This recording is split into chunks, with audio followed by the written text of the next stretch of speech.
Howdy, folks. Happy Monday. We had a lot of football on the weekend. I'm not sure if that's what Russ is going to discuss in his pre-show, but we'll go ahead. Go ahead, Russ. No, I'll give football its due. I know Kev was at the game, and he had a close game. My team was pretty much out of it by halftime. But the one thing I took, I watched samples of about 4 or 5 games. And I know, Kev, you always say, let's not even have preseason because we don't need it. And, guys are going to get hurt or whatever. I think guys are going to get hurt anyhow. And I just saw a lot of rustiness from good teams. I think I saw some games that guys just look flat out bad. Yeah. I heard that from a couple broadcasters. And I'd like to point out again, it's what I always say about shooting the puck out. Like it's revisionist history you've forgotten. Every year we go through this. Every year broadcasters say, well, this rust, the guys haven't played in a while. You can tell preseason is different. The expression they used to use, preseason is different than the regular season. And it's true. I mean, Josh Allen still looked like Josh Allen to me. I watched the game and he did look good. Yeah. I mean, there are players that look good. And I think NFL players are very similar to hockey players, and they stay, in condition all year round. But it is different than playing a real game versus, when you're in training camp or preseason or whatever. You can't tell me that last year's preseason prepared them to play week 1 of the NFL any more than, the reduced schedule we had this year. But that's my point. As I think even though my quarterback for my team got hurt, I think players do need to play more during preseason because otherwise I think there's some fluky outlying games that you see for the first couple of weeks of the season that you won't see week 5. And but you're always going to have that whether you play or not. Maybe. And no matter what you do, no matter what the league implements in terms of protecting the quarterback, the quarterbacks are always going to get hurt. And that's what happened yesterday. I mean, I didn't see either one. I know that Dak Prescott broke his thumb throwing and hitting somebody else's helmet. Yeah, the follow through again. Yeah. Follow through. So that was one. And Mac Jones from New England got hurt. I guess it was a back. I don't know. I'm assuming it was when he was sacked. Yeah, he has a back injury because the guy just, caught him blindside and just got him right in the back. Like you can see it. You can legislate all you want. You're never going to be able to prevent these guys from, And so, I mean, but I'll tell you one thing, like there were, as usual with week 1, there were some surprising results. I mean, Green Bay was terrible. New England was terrible. Kansas. Yeah, that was one that I looked at and watched a fair amount of, and Aaron Rodgers was bad. Yeah, he was bad last year in the first week too. But the one, Kevin, the one that everybody was throwing dirt on the Kansas City Chiefs, and I know Arizona's not that great, but boy, Kansas City looked good. They do, and I watched that Green Bay game too when I got back from the game I was at, which was a very entertaining game. But I read that completely different. I thought, man, do they miss Devontae Adams? So, well, they definitely miss him. I mean, but if you're a great quarterback, you're going to implement all your other guys and make the most of it. Yeah, but I thought he was under siege for a lot of that game. He didn't really have the time, although there were a couple of times when he did have time and he couldn't find a receiver open, which I found pretty amazing for Aaron Rodgers. Now, I'm going to cut to the chase here. I didn't watch your game, but because I'm in the area, the knock that they had on Dan Campbell from yesterday's game was the onside kick. Did you feel like it was poorly timed? I did. I didn't like it, but weird call. It was a weird call, and he does one weird call a game, and that's why that's just his shtick. But I think that's why people sort of make fun of him, that he he's a little unpredictable. I think they feel that this guy has great connection with players, that he's passionate. He believes that he can will his players to win, but that he lacks the sophistication of some of these really advanced X's and O's guys. I did want to ask you something, Kevin. So I texted you in the beginning of that game because I was watching it on TV and it was just looked so great in there. Like it looked just like the fans were going crazy. What was it like to be back in that? I haven't really been. We've been in half empty stadiums. I haven't I didn't go to any playoff games last year, so I haven't yet been in that. I don't think you have either, right? Really been in that kind of situation. No, I hadn't. My wife and I have had season tickets for a long time. Yeah. But we didn't go to any games last year or the year before. Right. So that was the first time. And it was so loud in that building that my wife was obviously sitting next to me that I could not hear her speak to me. Awesome. Like she had to basically get in my ear to tell me anything. It was so loud. And it was a really fascinating game. And I saw something, I wanted to bring this up because, there is sort of an equivalent of this, but it's not the same to me. And I've never seen this. I've been a sports writer for 40 years, and I've covered and written about, I would say, a couple hundred plus NFL games. I've done a lot of NFL games, even though I was the hockey writer. I've never seen this before the game, not during the warm up, but before when the teams just kind of come out and they stretch and they throw the football around a little bit. Mm-hmm. So in the pre-warm up, if you know what I mean. So like an hour and a half before the game, the Lions quarterback, Jared Goff, and running back Jamal Williams came out first. Goff did, and he played catch with people in the stands with football. I have never seen that before. I've never heard of that. It was incredible. And as I said to my wife, what was impressive is that Goff was making 30, 40-yard throws right on the money to these guys standing still. Secondly, these guys caught it. Whoever was out there caught the ball. Yeah. And thirdly, they threw it back to him, and he didn't have to move. No, I in the preseason game, had to be somebody. In the preseason game in Buffalo, Stephon Diggs and Josh Allen were throwing the ball. Maybe the league told them, "Now this is a way to ingratiate." Wow, I had never seen it, and I want to point out what Kevin's saying, how hard it is, because I was at the NFL rookie photo shoot once at the LA Coliseum, and myself and a guy from Topps, they threw out a ball. They're like, have some fun. And I'm going out, and he's trying to throw me some routes, and I'm trying to catch the ball, and I'm running on this field. And after like 10 minutes, not even 10 minutes, you're like, what am I doing? This is hard. All I know is that if somebody threw me the ball, I would pass it to the person next to me to throw it back because it's really hard. It's not the way my shoulder is right now. I couldn't throw it back. Well, I would say Goff threw 20 passes at least. Wow. And I would say Williams threw another 25 or 30. These guys are sitting in their seats, or they're standing in their seats. Obviously, they're standing and they're screaming for the ball. They're screaming for the ball. They catch it, and then without really being able to have much, place to really even step and put any weight into it, they're getting it back to them. And yes, and I only saw one guy who made Goff move 10 yards to get the ball. Wow.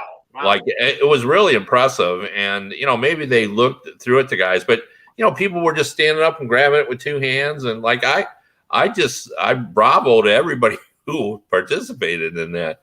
It was pretty impressive. So I just can't imagine that liably they would be able to do this. The liable aspect is, and I hate to bring that up, but you know what I mean? Don't you think that that's why we haven't seen this kind of thing before? I guess, but it is just a football. You could break somebody's nose, but and the footballs can get. Baseball players throw the ball in this crowd. Tennis players hit the ball in the crowd. It's on your ticket. There's nothing you could do to sue them. It's on your ticket. You know what I mean? Good. Because I love it. I think it's amazing. I don't know why I went. Great. Yeah, I think it's great. I mean, it's just it was fun to watch. And again, this was early, so it would have been 11:30 for a 1:00 game. We went very early because they actually had told that there was such a overflowing crowd, standing room only. They said that it could take forever to get in. And I want to bring up one more thing because I wonder if we're going to see this in NHL games. Since the first time since 9/11, when we walked in the gate, yes, we had metal detectors. Mm-hmm. But we were able just to walk single file with whatever we had on. They just ask you to take your phones out and show them, and then they did stop a couple of people. But 50 of us went through in about 70 seconds. I mean? On new technology all the time for that. I don't know. I don't know if anybody saw the video. I think I put it in our group direct message on Twitter. Video of at the Dallas Stadium where they had everybody held back. They had gone through whatever screeners, but they were holding back out of the arena, and then all of a sudden they let everybody through, and it was like a rush into the stage. And all I could think of when I saw that was, gee, do you remember when the Who concert happened in 1979? Yeah, that was just dumb. Well, what Kevin's talking about, I was just at a concert maybe like 2 weeks ago, and they employed that technology, and I was shocked that I could get through so quick. Even at a Met game now in New York, it's gotten better. That's great. I mean, you could really tell. I mean, like we just, because the line to get in, because everybody came early because the Lions all warned us. Yeah. Like they, basically said if you come at noon, it might take you an hour to get in. Right. That's when they were expecting everyone to come in. So we came at 11, and there was a lot of massive. I would say the line to get in at that point was 100 yards long. It was, yet we just whipped through it. That's awesome. Because they had 4 of those open. And I really need to go to a sporting event like that, like at some point. Like I feel like it's been just sports has becomes kind of it just so. There's nothing like that. That feeling of like when the place is going absolutely nuts. It's just been too long for. I miss that, like that energy used to get. Last year's Stanley Cup was real good that way. The Stanley Cup Finals. I didn't go last year. That's always been one of the times that you definitely see like the craziness of that, and it's just there's nothing like a full group of a full stadium like that. I think that there's 2 things. I was on my podcast with Tom Laidlaw this morning, and I said yesterday when I was at the game, I was talking about it with one of my people that were around me about that the NFL is almost a perfect sport because the importance of the games over a 17-week season, like you got to get to week 11 or 12 before someone's mathematically out of it. It's true. So the games are really important. There's only one of them a week. It's almost like they've stumbled on the absolutely perfect marketing formula for sports. It's obviously big.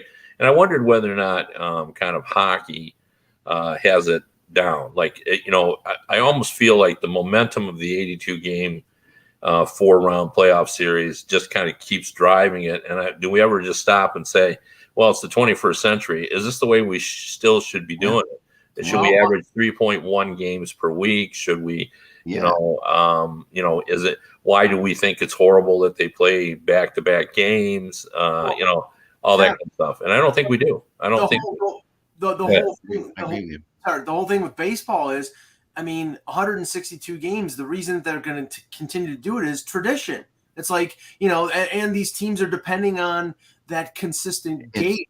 Money, They don't need the revenue. Like in hockey, you can actually make that argument because when we learned in the pandemic that our revenue 60% comes from gate revenue still today, even though I think we've made strides in terms of our national footprint, but still 60% of revenue, that is a significant amount of revenue. That's the only thing I'd say that you could do for hockey that would help it is if you eliminated maybe like 5 to 7 regular season games and got the playoffs started sooner, then you would beat the NBA by like 2 weeks to the playoffs, and that would really give them a stage of their own instead of having to constantly battle the NBA. Yeah. Well, the problem with that is that the anecdotal evidence from last season doesn't bear that out because we went longer than ever and we had really good ratings. No, that's what I'm saying. I think you need to do it beforehand. Once you're deep into summer, I think it's different. But Russ, it's a misnomer. Yeah. They're not battling for the same fan base. The fan base for basketball and the fan base for hockey. I still think there's a casual fan that's watching TV that's just flipping around. We don't. NBA might have some casual fans. In hockey, I've said this over and over, and I've never had anybody been able prove to me that we have casual fans because I don't know any. Yeah. Not in America. In Canada, you do. Yeah, I go Canada for sure, but that's a different breed. In America, I don't know a casual NHL fan. There's someone who just says, "Well, I tune in when it's the playoffs," and like they don't. Maybe within the city where they win the cup, you get some bandwagon people at the end. But somebody is saying, I just can't wait for the Stanley Cup playoffs. I just start getting into it. That's not really what happens with us. Interesting to that, and this kind of is hockey, so we'll stand our little pre-show ahead. Because Kevin, I've always said the same thing, right? I've always said that that's going to be the issue, and the other thing I've always said about hockey fans is when you ask people their top 4 sports, hockey's either number 1 or number 4. It's never in the middle. Like you're either a hockey fan first, or you're baseball, basketball, and football come way before it. But I do know some friends in Seattle, and also people around here recently. Friends in Seattle who just went to the games this year because there was a thing. It was an event in the city. Like there was that in Seattle for sure. A couple of guys I know out there that are musicians that are like, yeah, they're okay with hockey, but they just went because, they would get invited and they're like, yeah, I got to go. It's an event. It's something to do in the city. It's a big thing that stays for a while, but yeah, more casual fans than ever, but still so few. Actually, there's articles that ESPN is trying to pull in the casual fan, and they might be able to. Like I haven't seen reports on it yet. I'm skeptical. I know. It's like it really is acquired taste. You do. Now there are nouveau fans because you do win people over. Yeah. The NHL has said for years, and I think there's truth to it. You get people into an arena to watch it, you can win them over. It's the speed. There's nothing quite like it. And I've had relatives who have said the same thing where you watch the game on TV and we don't understand it because we've grown up with it and we can anticipate what's happening without the camera being on it. But for someone who's never seen the sport, it seems ridiculous on television. The smartest thing I've ever heard a team do, and I know that this works, and what they need to do is, when teams see teams do this sometimes, they keep like 4 or 5 seats along the ice empty, and they move guys down from the very top of the arena. And if you take a guy who's like buying like a cheap seat at the very top of the arena, put him in the first row up against the glass, you're going to create a hockey fan in a big way. Like and I've told this to people all the time. I said, go on StubHub and see if you can get a ticket in one of the first 3 rows of a hockey game on StubHub one time. Like these are people who aren't really fans of hockey, but I say you got to take your kids in the first 3 rows and you will be hooked. That's where if you see the speed of the game right there, your mind will be blown. It's just that's how I got my involved in it. And I can give you an example. I think even for hockey fans that really brings it home. Go to watch a college hockey game. Yeah. And then I have friends who are just massive college hockey fans, and they took my wife and I to see some games, and I was bored out of my mind. Like, college hockey is exciting because of the chanting and there's all that going on, but you're watching on hockey. It isn't remotely close to the speed of the game. It's has its own element to it because, like I said, there's the school element to it and the chanting and all that. But in terms of the speed in which the players are moving up and down the ice, zero comparison. Zero comparison. And even like, I got my kids hooked by going to AHL games, a long time ago. I'll just say this, and you could still be skeptical, but ESPN was up 30%. And their goal is to drive in more casual fans with their streaming and otherwise, and maybe they're doing it. I think they're 30% over NBC, who we thought was doing a pretty good job. Yeah, 30% I think is up because they've done a good presentation of it, and they've done an incredible job of promoting it. I'm just stunned at how often I see Well, here's the thing. Unique visitors. Hold on 1 sec, Mike. Unique visitors doubled 86%. Highlights increased 67%. Now, I don't think the hardcore fan is looking at the highlights. I think that's the casual fan. Nobody watches SportsCenter anymore. But the thing is that ESPN Plus got that big jump because the center ice packet or the Game Center Live is gone. So I'm just giving you their their online stuff, which has nothing to do with any of that. And I think some of that there is anecdotal evidence there. I just do. Yeah. No, I don't think you're wrong. You would know, Russ. I don't think you're wrong. I'm just guessing, Kev, but you're guessing the same way from. I'm guessing as well. Here's one thing that's definitely that ESPN did better, and it's not even ESPN, but this is just something that happens. Like if you are going out to a sports bar, hockey will be on now, and it wasn't on before. Like that's one of the we would go into sports bars and you would see golf up on the screen, or something, and you're like, or poker, and you're like, what the heck is it?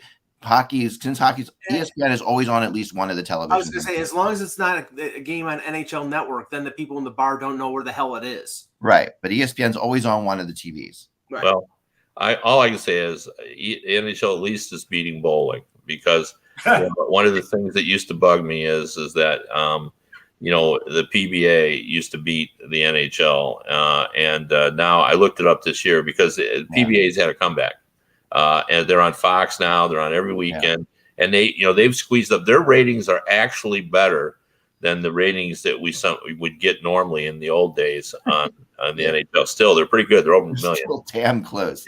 Yeah. But now, you look, and there was a couple million people that watched the Stanley Cup final game. Yeah. Let's start the show. All right, here we go. That was a little bit of the show anyway. I thought we were already started. But that was the show, but we're going to continue now. No. Hello, Hockey World. It is Monday, September 12th, 2022. I'm Michael Lagello, and the bookshelves behind me reflect that I'm very smart. I'm Risco from Sportsology. Kevin Allen, Hockey Buzz. I'm Eklund, and the arcade machines behind me say that I'm not. You're watching the HockeyBuzzcast on HockeyBuzz.com.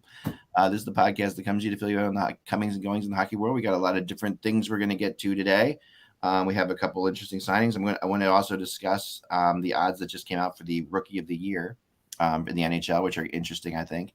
And we can give you your own picks for that, because I have my own little pick there, and I think there's a good bet in there. I think there's a really good bet in there for what the odds are. But I think we sort of have to start today with we also have some PTOs. We got a lot, but I want to start purposely with the Maple Leafs, Mike. And I know we don't often start with Maple Leafs. And I know but the bringing in Zach Aston Reese on a PTO. I knew he was going there. Yeah. I'm just gonna say I think this is a brilliant move. You guys know I like him, but I also think that he is the exact player that they need, the exact kind of player they need. I think that I like everything about that. I think that first of all, I think that he would not have agreed to a PTO with Toronto had he not, had thought that he was going to be almost guaranteed a spot on the roster. And that, of course, we've been talking about the Rasmus Sandin situation and them having no room against the cap. He's going to get probably a league minimum contract. And I think he fits in as a good bottom six guy. I touched base with somebody we all know who covers the Penguins and who's very knowledgeable about the Penguins, Brian Metzer. And he said, he's a worker. He hits like crazy. He's an energy guy. He has a tough time finishing. You're not going to get 20 goals out of him, but you're going to get an effort out of him. And if you're going to get that on your bottom six, and he said that Pittsburgh missed him after he was traded in the Raquel deal. He was an energetic guy playing on their checking line, and the Leafs can use that. I think the model for the Leafs this year is that the fourth line is not going to play 9 minutes. They're going to play 11, 12, 13 minutes.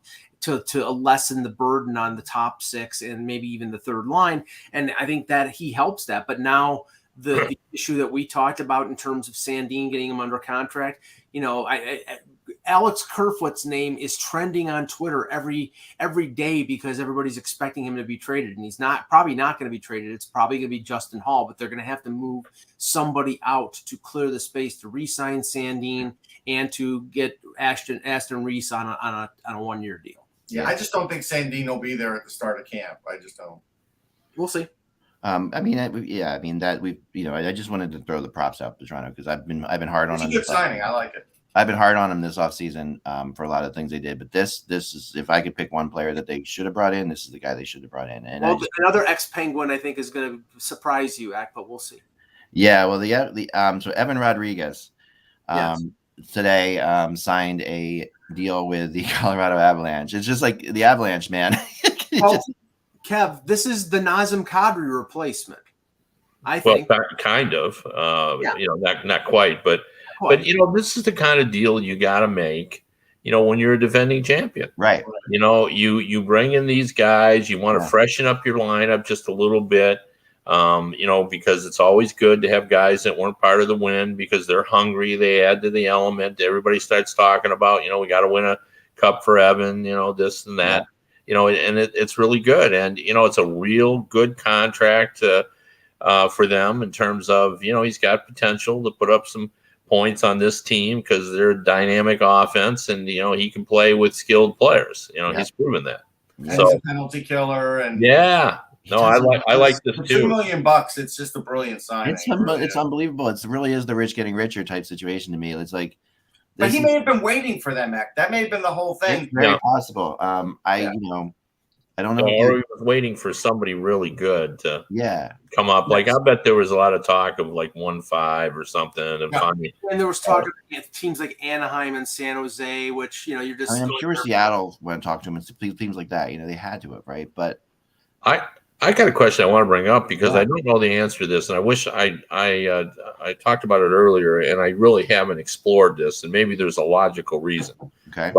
But I'll just equate it to the discussion that's going on in baseball right now that I'm sure Russ and Mike are aware of, is the fact that, in baseball, they don't anymore reward financially guys who can hit to right field and move a runner over or bunt, or fielding people, the role players, the guys that used to be very valuable that now analytics says, well, they're not as valuable as we think they were, and they're not paying them. So they end up, making a little amount of money. They get cut, they get move on. And today I saw a signing, which absolutely stunned me. Mikey Anderson got $1 million. Yeah. Now, for those of you who don't know, he doesn't get any points. He had 8 points last year. And he's young, granted all that, but he's a 20-minute defenseman. He's a 20-minute defenseman, and they paid him $1 million, which is the same amount of money. Anyway, between $850 and $1 million that they pay fourth liners. Yeah, like, to me, he is more impactful than a fourth liner. Oh yeah, way more impactful. He's a shutdown. He's a shutdown defenseman. Yeah, he's a valuable player and played with Drew Doughty until Doughty got hurt. So I thought that was a phenomenal signing by LA. But the thing is, on a 1-year deal, that was what they were willing to pay him. I'm sure Anderson's representatives, if they wanted to get him on a 5 or 6 year deal, he was probably going to go in the $4 million range, like most shutdown two-way. I don't think he'll go that high. I think he'll get in the Mayfield range of what Mayfield's sort of making. 1.4. I know, and I think that's what he's going to get. I don't think he's going to get. Well, but that really does then speak to my point that it's happening in our sport too, because I think he's more valuable than 1.4. Now, if you're in the locker room with him. And with guys that are making so much more, and you're thinking, I'm playing 20 minutes a night, I'm pretty valuable. I mean, do his teammates say when they go out for lunch, Mikey, let me pick it up for you? I know. Yeah, seriously. No, but the one thing I want to caution, like, on the fan thinking of this is, like, LA, this is a guy who has a little bit of a pedigree. LA was super high on him. They've developed him. You can't just go out and get a defenseman this cheap that can do this bang for the buck thing. You can't. You have to develop a guy like that. That's why I'm just surprised. And again, I'm a little cautious because I haven't investigated. Like, I don't know. Like, for example, I don't know his arb rights. He hasn't been around long enough, I don't think. But, no. He was coming off his ELC, so he has no arb rights for another year. It just seems so low that I think if I was Mikey Anderson, and I hate to say this, I might be a little ticked off.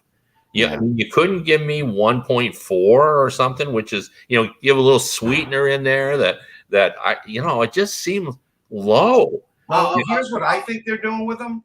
I think they're like going to give him that deal next year. I thought they might give it to him this year early in the process, but they probably ran out of money or close to running out of money. I think they'll give it to him next year. They don't have a lot of cap space right now. And I remember them talking about Kevin LeBanc in San Jose, where they did the same thing. They gave him a real low ball deal on a 1-year deal. And Doug Wilson at the time essentially promised them, we'll pay you. We're just going to pay you next year. And if I'm looking at the Kings cap situation right now, they've got a couple guys. They've got almost $2 million in bonus overages this year and salary retention on Dion Phaneuf's buyout. So I'll bet you anything Anderson gets probably at least a 4-year deal next year. Yeah, I think he will. And the reason I said 4, Russ, is because guys like Ryan Graves, guys like Branson, even though they're a little more experienced, that's what they're getting, and they're shut down defense. Yeah, because I think the thinking is because you're playing like a rugged sort of position, and you're not a main offensive guy, that you might wear down quicker. Except Goodbranson, he's on like his third contract for this. He's making a mint. He's the guy that I just shook my head at what Columbus paid him. And, he was making too much with Calgary. But he's right guy, right time, because at the draft, when he was drafted, look, he's another one of those guys, a big guy who has a booming shot, but he never was going to score. He was always going to be a hard-nosed defenseman who will hit you and do whatever. And at the time of the draft, that was sort of not in vogue. And then he, by the time he came up, it was slowly coming back in. And now teams are looking for guys like that. So he's like the poster child for guys like that, because he is super strong and he does block a ton of shots. Yeah. Couple quick things here, Ack, before we get into the rookie thing and then Calgary. Talk Calgary. The Montreal Canadiens, two interesting notes here. Today, they named Nick Suzuki their captain. After they traded Shea Weber his rights, and he was the captain last year until they traded his rights to Vegas. And Suzuki is 23. He's the youngest captain in team history. I mean, maybe the captaincy doesn't carry as much gravitas as it used to, Kev. I just think, especially in that market. I think it does. But I want to throw something out. Tom and I, Laidlaw and I, had a great discussion about this too, because he thought it was kind of interesting as well. And I just float this out there. I haven't really, thought about it deeply, but the one thing I have noted, and I think we all have, that it gets a little sticky for teams when they have a captain who starts young and then he's captain for a very long time. Right. And then all of a sudden the team changes, more players come in. And I wonder, again, going back to that idea of whether or not we just keep doing it the same way because we have the momentum to do so. Could we ever reach the point, because captain is important in our sport. I think we all think that, where you change your, not necessarily change, but you open the possibility that a new team each season brings in a new captain, so that you could, you could have guys that stay 6 or 7 years, but it wouldn't be so strange to move out a captain and bring in a new captain. We've had. I think the way that would work is if you let the locker room vote for a captain every year. Well, I mean, you could do that. Here's the thing about this, and I thought about this a lot before. Let me finish this thought for a second, because I do think that this is something that's like, I've always felt that the GM hires the coach and the coach hires the captain on NHL teams. And that, when you think, and I've always been confused then to why when coaches leave, at least, the same captain remains, because the captain's job is very much a translator for the team, between the team and the coaches on a lot of occasions. Mm-hmm. And it really matters a lot to coaches who their captain is, because the captain has to buy into what the coach is doing 100%. Like that captain, like when in Philadelphia, I always bring this up, Ken Hitchcock had Keith Primo as a captain. And he loved Keith Primo as a captain. And then when Primo went down and got hurt, and because of his concussion, couldn't play anymore, it was a major factor on that team. Not because of Primo's play as much as it was Primo selling Hitchcock's system to like the Richards and the Carters of the world, like those at that time. It's very, very important. And I don't understand why we keep captains the same when coaches are gone. I think the coaches. I don't know. I mean, usually I haven't seen many instances where they've like rotated captains. The one thing that, like, if you remember the San Jose situation, I think it was Thornton was the captain, and then it was changed to Barlow. And normally when a captain is, he's traded or he goes someplace in free agency. It's not like he's deposed and somebody else, and then the guy stays. Now, the fact that Marlowe and Thornton were best buddies, and there was no animosity there, at least none that I heard of. That's sort of the exception rather than the rule. Yeah, it happens once in a while. I mean, Brian Leach was captain. Brian Leach was captain. He didn't want to be captain the next year, so somebody else was a captain. It didn't work for him. I think if Mike Richards had admitted being a captain was bad for him, he could have had a better career, I think, for the Flyers. Yeah. I think he was a guy that just, if he found that job to be too much. But I think Suzuki's really mature, and actually the effort that he puts in, I think in practice and on the ice is probably a big reason why he is. I think he likes that and sees that kind of effort that he used to give on the ice in him. I'm just concerned in the fact that there have been instances where captains have been like Brian McCabe was made a captain at 21 years old with the Islanders, and that was a big mistake. But if he's a mature kid and he showed it so far in his career, then I don't think it's a problem. I just was curious that the youngest one in history. I think the age doesn't matter as much as what kind of leader they can be. Like we have a tendency, and this isn't new. This has been going on 30 years.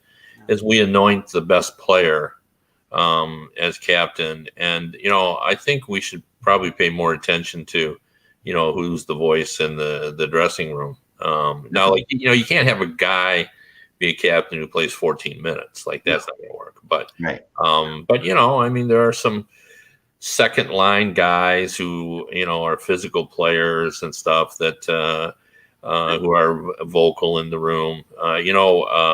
Tom Laidlaw made a point. If you want to really know who the leader of the team is, you need to talk to the trainers, because he said NHL players are far different in public than they are behind closed doors, or even when the coach is there. Right. And the trainers always know who the real leader is on the team, because they're in there when it all goes on. And I thought that was actually quite brilliant. Yeah, and Tom said he got it from James Patrick, who told him that only the trainers really know who the real leaders are on a team, which I thought that was really kind of a unique perspective. The Sabres learned that lesson the hard way a few years back, where they brought in Craig Rivet, I think from San Jose, and almost immediately made him the captain. And he was like a guy who played 13, 14 minutes. It was not a smart decision. The other thing about the Canadians was that they were the first team to announce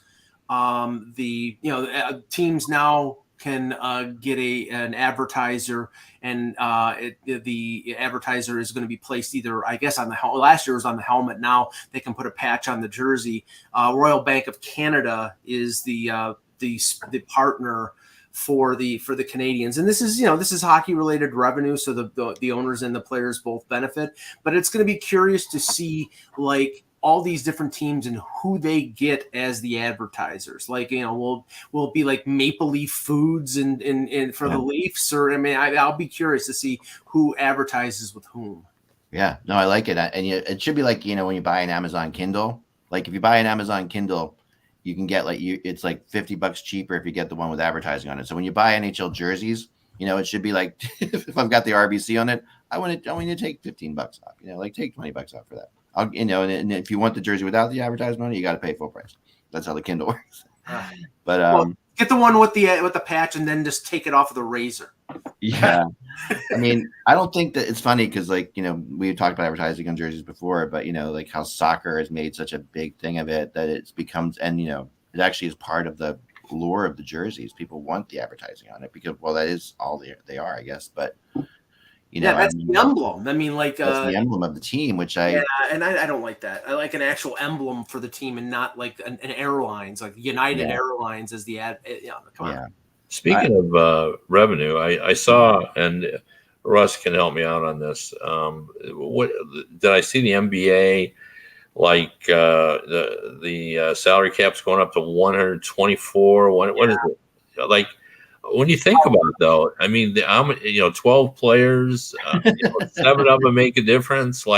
You're going to have to pay people that are your 10th and 11th players a ton of money to that, or I guess the Stars will just get more. I guess $134 million. 134. That's what it was. Yeah. Where and a lot of this money for them is coming from China. Like the NHL doesn't have a cash cow like that, but if they did, the same thing would happen, but they're getting their money from China. They're getting their money from China, but they don't want to take the heat. They don't want to take the heat from taking the money from China. So that's where a lot of it has come from the last few years. The NHL has an employee, a former NHL player, actually, who's over there, who's working that angle, but they haven't really cashed in on that.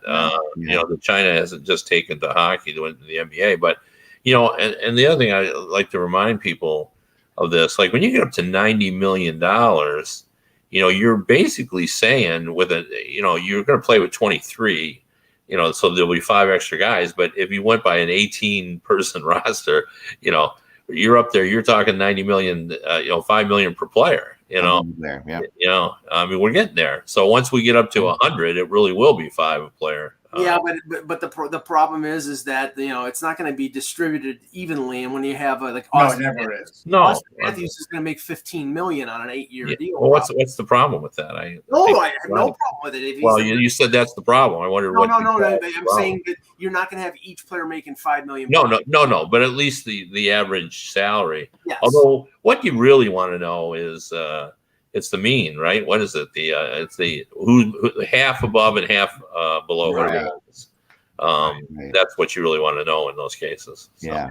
Although it really is a have and have not, it does turn into a have and have not thing eventually. Like with the middle class does disappear. Middle class is gone.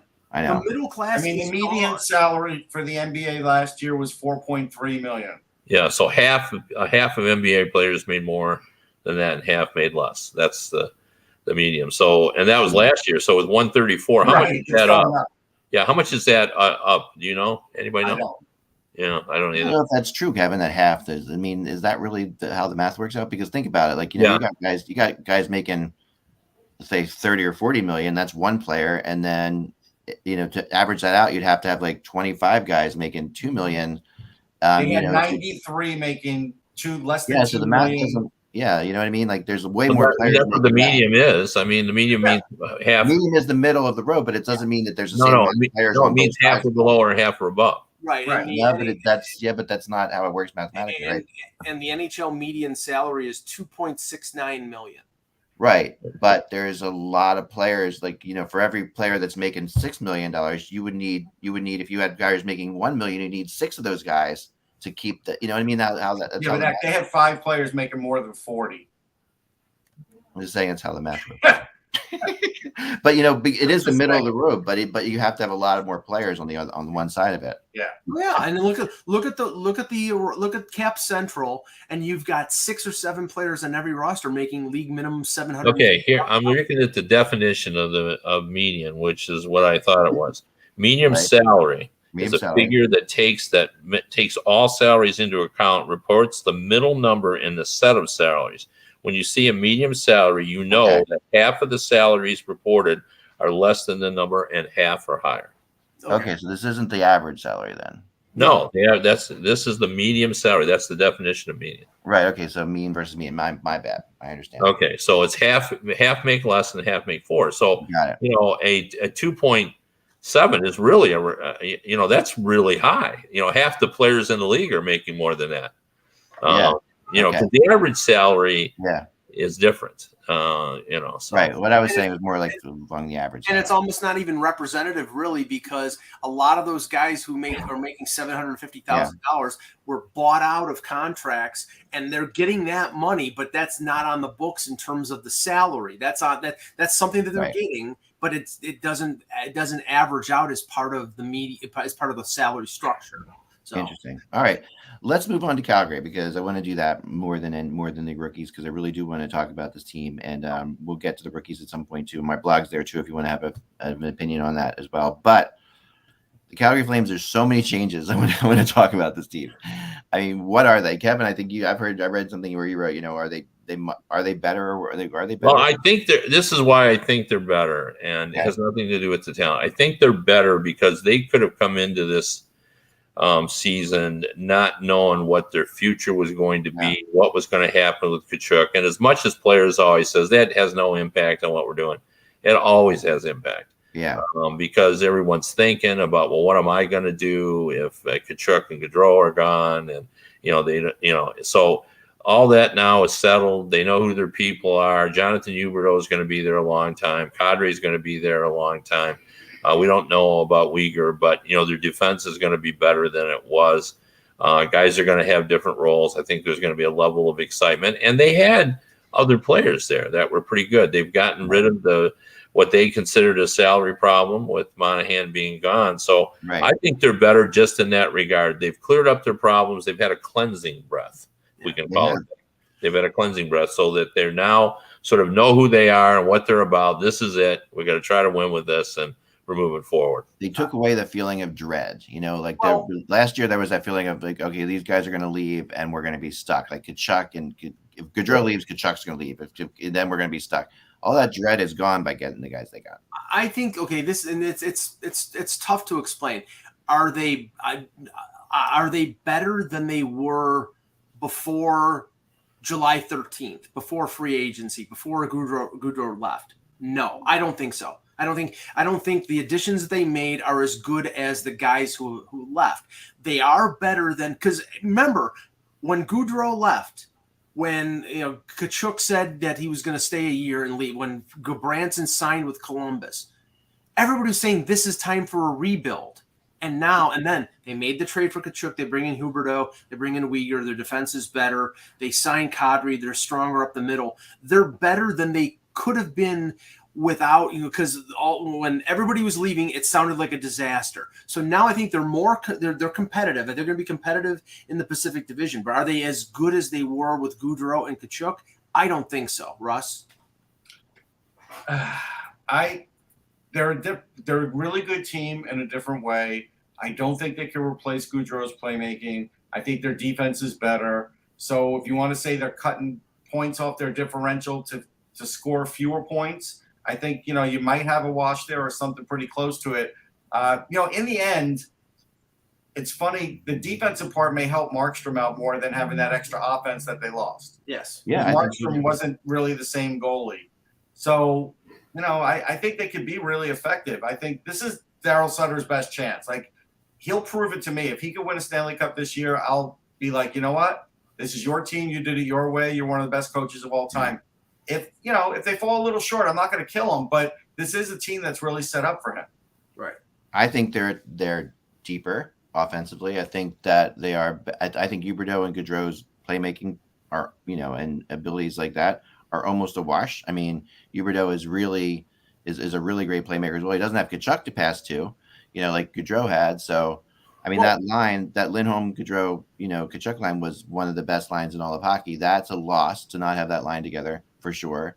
But I remember feeling really bad for Blake Coleman. We sat here and talked about. I remember talking about Blake Coleman. I'm like, oh man, here's a guy who signed a huge deal, and now Kachuk and Gaudreau are gone, and they're rebuilding, and they're going to be horrible. But at the end of the day, now it sounds like Coleman's going to be playing with Kadri and Mangiapane. So that's not a bad second line. They have a second line which they didn't have before. It's not a bad second line at all. And say, accept what your premise that Gaudreau and Huberdeau is a wash. I think Gaudreau is a little better in a different way, but they're both very good players. They're both Hart. I voted for each of them in the top 5 for the Hart Trophy. Yeah. Matthew Tkachuk is a more impactful player and 8 years younger than Nazem Kadri. For sure. Now, I'm not saying Nazem Kadri is not Nazem Kadri, look what he did with Colorado and how he helped that team win a cup. I'm not saying he's not a good player. He is. I'm just saying Matthew Tkachuk is a power forward. He's young. He's, he scored 100 points last year. That's tough to replace. That's why I'm saying, are they good? Yes. Are they as good? No. But they'll be competitive, and they'll make Edmonton's life a living hell because Nazem Kadri will annoy the crap out of Connor McDavid 4 times a year and maybe in a 7-game series. I can't watch that. That enables, think about this too, Mike, that enables them to match, like you say, that second line against McDavid, right? Which enables them to not have to match Tkachuk up against McDavid, which is what they were doing last year, where their first line. It distracted them, yeah, so now your first line can actually do more. I mean, I think they're from. It sounds like Toffoli's going to be on that line with Lindholm and Huberdeau. That's a lot, putting a lot on Toffoli, I think, but we'll see. But I do think that I do like those top 2 lines a lot better than before. And Weegar is their defense is solid. Their defense is very solid. And Elliot Friedman reported over the weekend that they are talking with Weegar about an extension. Yeah. I don't know if that's going to happen. They did bring, as somebody in the chat mentioned, they did bring Cody Eakin in on a PTO. That's a depth move. If anything, he's going to be probably a 4th liner. He didn't really impress me in his tenure with Buffalo last year, but he's an NHL player, so adding a little depth is always good. But yeah, they're a playoff team in the Pacific. They're going to finish in the top 3. But with Markstrom, what they have to worry about is whether the hiccup that Markstrom had against Edmonton and in the playoffs, because he didn't play well against Dallas, whether that was a one-time thing or whether that's something that's going to continue. And if it's something that continues, then I don't care what changes they do. They need a goaltender because he need the goaltender to stand up in the playoffs, and he was a liability in the playoffs. Let me just offer a rebuttal to Mike about Tkachuk versus Kadri. Yeah. Because I think a little bit, and I love the Tkachuks. I love how they play, and he always has an impact. And maybe you can make the argument that he doesn't have to hit much anymore because he's Tkachuk. But the fact of the matter is he didn't hit much last year. I've brought this up before, less than a hit per game. Wow. Meanwhile, Kadri, how many hits do you think he had last year? 247. Yeah, I was gonna say so he has, he's on his way to be 4 times the hitter that Tkachuk is. Wow. Offensively, he's a center. He creates a lot. Yeah. Now the question is, and I think this is a much more fair question, is can he duplicate what he did last season? Because he was incredible last year. Yeah. And I think you could say maybe he won't. But I think by virtue of the position he plays, the impact he has as a hitter and as an agitating presence. And, as I said, there's no denying Tkachuk scores more goals. And, plus his presence alone just irritates the other team. But I think he makes just as much impact as Tkachuk. I don't think that it's as obvious as you say that Tkachuk has more of an impact. And I'm not sure that's true. And you even sort of said it yourself with the impact he'll have playing against David. Yeah. And the other top players, he gets fired up playing against those guys. So, I would probably say that Daryl Sutter told Tkachuk, we've got Milan Lucic and other guys to do the heavy lifting, Trevor Lewis to do the heavy lifting in terms of hitting. We need you to score. And that's what he did with playing with Backlund and Gaudreau, Lindholm and Gaudreau. Yeah. So, I have a feeling we're going to see a much more robust Matthew Tkachuk with Florida this year than we did see with Calgary last year. But like I said, I think Calgary is going to be good. I just wonder whether, they have some good young prospects. They got Schwint in the deal with Florida, whether he makes the team or Connor Zary makes the team, but they're going to be good. Well, then let me just add to what you just said there, though, because if what you're saying is Tkachuk had to back off on the hitting to score the goals, right? Then what I can say is Kadri does not have to back off the hitting to produce offensively. So, right. I don't know. I mean, I'm not saying for a minute that Kadri is better than Tkachuk. I'm just saying I think they're very comparable, just like Huberdeau and Gaudreau are. I think both of them are in, their yin and yang, the style of player you want. Like, I don't think Tkachuk is, infinitely better, but he is younger. That's certainly true. Certainly. Long term, but the next couple of years. But he's less money too, though. Yeah, and the Stars did align for Kadri last year in the sense that McKinnon got hurt. He was playing on the number one center slot with Colorado, playing with Rantanen, and I think it was Rantanen and Landeskog. So he, not only was he on the power play, he was on the first line, and that inflated he had never had those kind of numbers until last year playing in a primary role. And now he's going probably as a number 2 center in Calgary behind Lindholm. So that may affect him. But I think he'll score 70 points and they'll be a good team. I've got one weird prediction on this thing. I think eventually Kadri and Lindholm might flip places. Like I think it's the only reason I say that is because I think that when I look at the first line, if it is say Huberdeau, Lindholm, and Toffoli, I think that Huberdeau is the kind of guy you want to create space for, and Kadri is a space creator, right? Like he's gonna make people distracted. You're gonna lean towards him. I think if you want Huberdeau to be the best he can be, I'd rather have Kadri with him than Lindholm in some ways, and I'd rather because Kadri, Mangiapane, and Coleman are three. Mangiapane and Coleman are not nearly as dirty as Kadri, but they're all three of them hit. All three of those guys hit. All three of those are space creators. They're all you sort of want to spread those guys around and not have all of them on one line. That's the thing. Right now that's what you have them on right now. You have them one line. Yeah, and maybe they mix things around. But I think the one factor that you may go in your favor here is Lindholm's got a year left after this year on his contract, making less than $5 million, and he's coming off a great offensive year, whereas Kadri is locked up for 7 years. Yeah. Maybe you don't want Lindholm to put up 90-point seasons the next 2 years because it'll be impossible for you to resign him. Of course, you want Lindholm to put up 90-point seasons. No, if you want to keep him, sometimes teams do that. They put players in positions where, okay, you're having good totals, but you don't want to have. We don't want you to be that good. They'll never be able to resign them. You can't worry about that. Yeah, I don't think they think like that. I don't think any team's ever done that. I don't think you can ever worry about that because, I mean, honestly, if a company's going to be able to put 90 points up, you let him put up 90 points, Mike. You let him do it. You deal with it later. You deal with them paying him later, because it's like. But I don't know that, he's not playing with Tkachuk created space for Lindholm and Gaudreau, and Toffoli is not necessarily that guy. No, he's not. So, I mean, when you look at that line, I think it's a little bit too soft, in my opinion, compared to where people think they're going to go. And Lindholm had such a great season, but man, you're changing both of his partners. So it's hard to tell where Lindholm's going to go. Like, is he really a number one center? I mean, I sure think he is. And, we talked to Tkachuk and Gaudreau there. They'll tell you he is for sure. But somebody in our chat room, Randy just brought up, I'm not sure he is a number one center. He's in Calgary. So is he definitely a number one center, Kevin? I mean, well, he seems like one, but yeah, you could certainly make that case. I mean, that's an ongoing argument we have in Detroit over Dylan Larkin. Is he a one or is he a two? But if you're playing that position and you're producing, then you're the number one center. So yeah.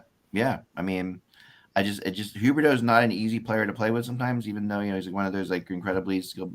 Florida has so many line mates for Huberdeau over the years. It's crazy, right? So yeah, I think that they're gonna. I think I could see Kadri and Huberdeau perhaps working better than Lindholm and Huberdeau. I don't know, but time will tell. But I think they're a playoff team for sure, and I think Markstrom will be back. I think it's hard to be rough. I think he did have.